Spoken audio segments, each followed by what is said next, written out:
Most people don't realize this. But on almost every cruise, there are upgrades and extra perks that never get used. Not because they're expensive, but because no one tells you they're available. And if you don't ask at the right time, you can go through your entire cruise paying for things that other passengers are quietly getting included. And most people don't even realize they missed it until the cruise is already over. This isn't a trick, and it's not complicated. It's just understanding how the system actually works once you're on board. If you've ever taken a cruise before, you've probably seen this without realizing it. Someone gets a better cabin. Someone gets a free specialty dinner.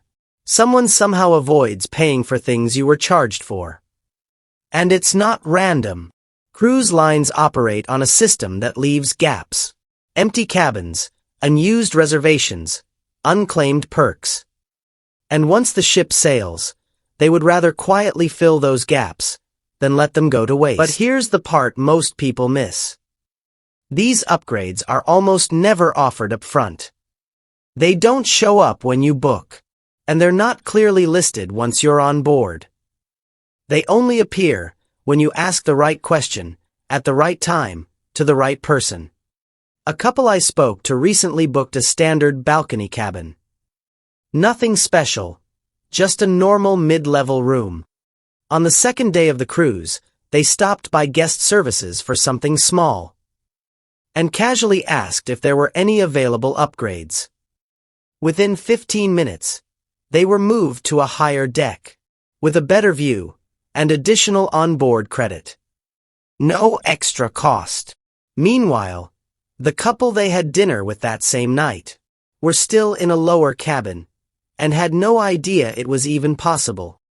This happens more often than people think, because cruise ships are constantly adjusting behind the scenes.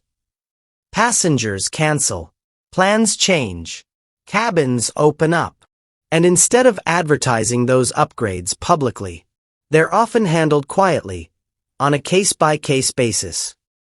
The first mistake most people make is assuming everything is fixed once they board the ship. They think their cabin, their dining, their perks are already locked in. So they never ask. And because they never ask, they never get offered anything better. But the reality is, the first 24 to 48 hours of your cruise is when the most adjustments are happening. And this is where timing becomes everything. Because asking too early or too late can be the difference between getting an upgrade or missing it completely. If you're finding this helpful so far, and you enjoy simple, clear cruise information like this, you might want to subscribe to Port to Port Life. I share practical cruise insights that help you understand what most passengers only realize after the trip, so you can make better decisions before you ever step on board. No hype, just real cruise information that actually helps. So what should you actually say? Because this is where most people either overcomplicate it or don't ask at all. You don't need a script, and you don't need to sound clever. In most cases, something simple works better. Just ask, calmly and politely, are there any available upgrades or unused perks I should know about? That's it. No pressure, no negotiation, just awareness. Now here's something most people overlook. Who you ask matters just as much as what you ask. Guest services is the most obvious place, but it's not the only one.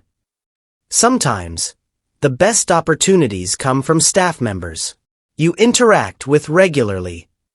Your cabin steward, dining staff, even concierge, if your ship has one. These are the people who often know what's changing before it becomes visible anywhere else. Another common mistake is waiting until something goes wrong before speaking up. Maybe the room isn't what you expected, or a reservation doesn't feel right. So you wait, hoping it improves on its own. But by the time you say something, the best alternatives are already gone. The people who benefit the most are the ones who speak early, not urgently.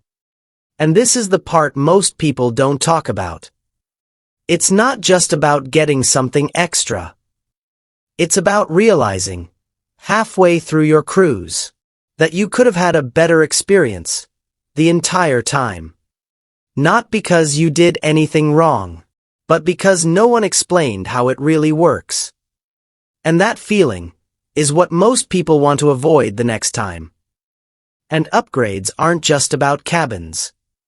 Sometimes it's in used dining reservations, onboard credit, access to quieter areas of the ship, even small things like better seating or flexible timing.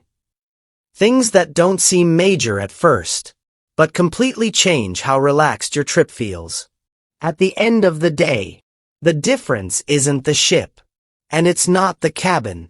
It's simply whether you understand how flexible things really are.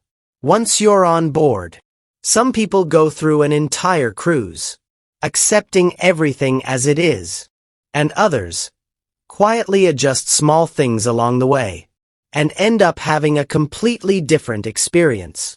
If you have a cruise coming up, it's worth keeping this in mind.